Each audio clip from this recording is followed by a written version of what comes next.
Me voilà au bout d'un mois. Je suis toujours algivasculaire de la face, maladie du suicide. Je suis toujours dans un enfer inexplicable. Comme beaucoup, comme beaucoup. Mais juste une parenthèse, cette semaine encore 2 personnes se sont ôté la vie à cause de cet enfer.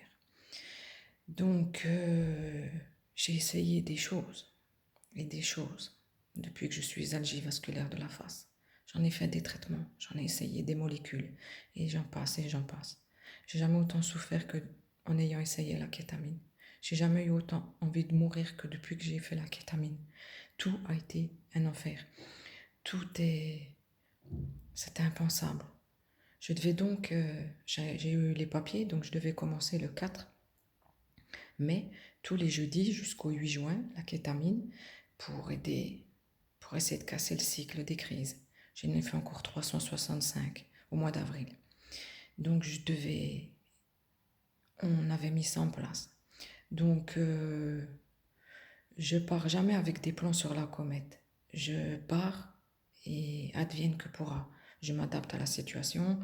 Je me dis pas ça y est, youpi, demain je fais la fête. Non, parce que si ça marche pas, la chute est encore pire. Donc je suis partie jeudi matin. Là nous sommes dimanche. Hein.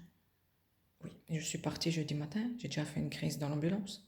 J'ai fait une crise en arrivant à l'hôpital de jour. Ils m'ont reconnu puisqu'ils m'ont vu il y a 2 ans. Donc ils savaient comment il fallait m'installer. Ils m'ont mis mes petites couvertures par terre. Ils ont fermé les volets. Elles ont été super. C'est des personnes qui sont formidables, qui s'adaptent à cet enfer. Mais je leur ai dit, respect quoi.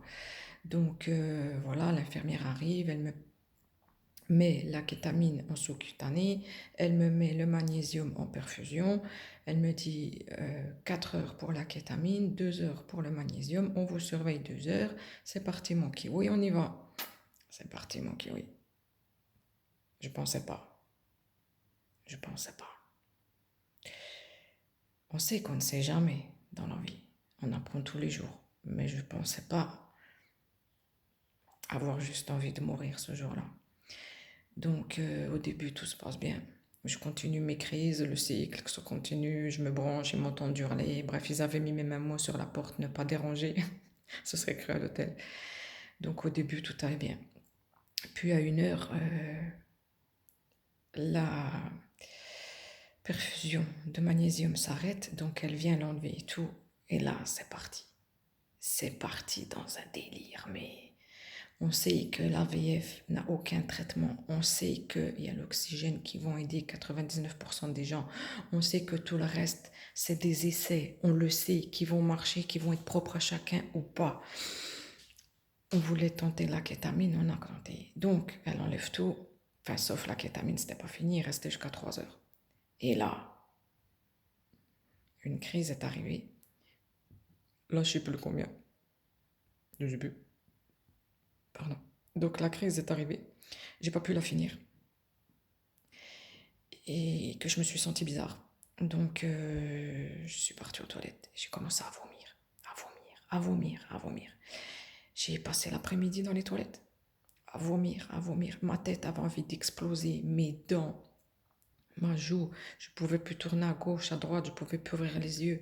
C'était infernal. J'avais la tête au-dessus de la cuvette, j'avais juste envie de mourir. C'était pas possible. Donc, entre 2 vomissements, j'appelle l'infirmière. Elle me dit qu'est-ce qui se passe. Je lui dis c'est normal, je vomis partout. Elle me dit ben, je vais appeler le médecin. Non, c'est pas normal. J'appelle le médecin qui me connaît pas, hein, c'est juste le chef de service de l'unité de la douleur. Elle me dit je vais l'appeler. Donc elle revient et tout. Elle me dit il va venir vous voir et tout. Si ça va pas, vous m'appelez. Et je continue à vomir et je continue à vomir. Et elle me dit vous allez rester là. Je lui dis je bouge pas. J'étais par terre dans les toilettes. Je lui dis je bouge pas, je bouge pas. Donc elle revient et tout, je lui dis, à force, j'ai l'estomac qui est détraqué, vous n'avez pas quelque chose, vos galets ne bougent pas. Elle me dit, je peux pas sans prescription médicale, je vais le rappeler. Et quand elle l'a appelé la première fois, il lui a dit, vous arrêtez la kétamine, vous stoppez la perfusion, vous lui enlevez, vous arrêtez tout jusqu'à ce que j'arrive. Donc j'ai même pas fait attention quand elle m'a enlevé tout le bordel, j'ai rien senti. Et de là, elle me dit, je le rappelle, il faut qu'il vienne, je le rappelle. Et je continue à vomir, et je continue à vomir. Et j'arrivais plus. J'avais plus de force, j'avais mal, tellement mal. Il arrive, il me trouve en train de vomir et tout. Il me dit, vous, faut venir là, il faut que je vous voie et tout. Puis il dit, il faut que je vous ausculte. Puis l'infirmière, elle lui dit, elle peut pas se coucher parce que ça, la l'AVF, elle aime pas. Donc il me dit, mettez-vous assise. Qu'est-ce qui se passe? Je lui explique. Voilà, ça. Et l'infirmière, elle lui dit, oui, tout allait bien jusqu'à ce qu'on enlève le magnésium et tout, machin, enfin. Et au final, il dit, on arrête tout. Vous n'êtes pas compatible avec la kétamine. Vous venez pas la semaine prochaine, vous venez pas les autres fois. On arrête tout. Il dit, il faut qu'on arrête toutes les choses qui détruisent votre corps. Je vais vous faire donner un médicament qu'on met sur la langue pour les personnes qui font des chimios, pour les vomissements, la nausée, tout ça. Il me dit, je vais prendre contact avec les autres neurologues, il faut qu'on trouve une solution, voire pour mettre des patchs, je sais pas quoi. En fait, après, j'arrivais plus à comprendre tout ce qu'il me disait. J'étais plus là, j'avais tellement mal que. Et il me dit, mais vous avez quoi? Alors je lui décris tout ce que j'ai. Il me dit, mais c'est trop de maladie, trop de souffrance pour une seule personne. J'ai envie de dire, on n'a pas le choix. Ça fait 11 ans que c'est comme ça, que ça empire de pire en pire. Tout ce que j'essaye, ça empire. Il me dit, justement, on arrête tout. Il faut qu'on trouve une solution.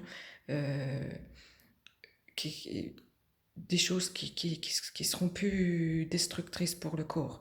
J'ai dit, j'ai encore perdu 1 kilo, voilà, je peux pas faire mieux. Je me bats avec ce que j'ai, mais là, je peux plus me battre. Donc, il me dit, voilà, ils vont vous donner le médicament. Moi, je prends contact et on verra pour la suite. Les ambulances arrivent. Je lui dis, vous avez un sac dans l'ambulance parce que elle m'avait donné le produit, mais ça a déclenché une crise parce que l'odeur est juste immonde. Et au final, ça n'a pas marché. Je sais pas d'où je viens, mais ça n'a pas marché. Donc, on est arrivé à la maison. Célia était en pleurs. Minnie Pouce était déjà en bas. Elle m'attendait. Donc après, il y a une personne qui est sortie qui avait du parfum. Donc là, ça m'a encore achevé. Les voisins qui sont toujours pas contents, qui ont voulu la ramener parce qu'on dérangeait, qu'on était dans leur garage. Enfin bref, voilà. Donc les filles des ambulances m'ont monté sur la chaise et tout, parce que j'arrivais plus à marcher, j'avais plus de force, je tremblais comme une feuille, j'avais encore envie de vomir. Enfin bref, je suis arrivée à la maison, 5 minutes après, j'ai refini dans les toilettes, j'ai vomi, j'ai carrément vomi du sang, etc. Désolée, hein, c'est pas glamour, mais voilà, c'est pour expliquer tout ce que cette maladie engendre. Et chaque personne est différente, bien entendu. Et de là, j'ai rien mangé. Je suis partie, j'ai pas pu dormir. Je suis debout 2h15, 2h30 du matin. Et voilà, depuis, tout empire. Les douleurs sont plus, j'ai encore des nausées. Vous voyez à ma gueule que voilà, je suis pas tout là. Mais je fais avec. J'essaye de rester debout parce que voilà, il faut rassurer Célia et tout. C'est vraiment un enfer qu'il faut faire connaître, un enfer qu'il faut partager. Il faut qu'on soit entendu. Il y a encore cette semaine 2 personnes qui se sont ôté la vie. On n'a pas tous un mental et des gens derrière qui peuvent nous aider. On n'a pas tous une main tendue qui peut faire que ça sauve une vie. Il y a une petite aussi là qui a même pas 10 ans, qui est AVF depuis qu'elle a 6 ans. Alors quand on vient me dire est-ce que vous avez eu une agression dans votre passé qui a fait que vous êtes AVF? Non, non.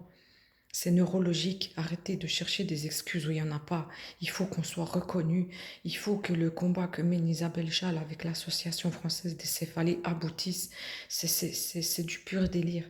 On ne tiendra pas comme ça. Intername. On ne tiendra pas comme ça. Donc voilà, c'était le retour kétamine, retour casse-départ. Je sais pas ce qu'on va faire, j'en sais rien. Je garde mon oxygène pour l'instant, j'enchaîne les coups et puis voilà. Donc c'est pas ce que beaucoup auraient voulu entendre, c'est pas ce que j'aurais voulu dire non plus. C'est comme ça, on fait avec et puis c'est les aléas de la vie.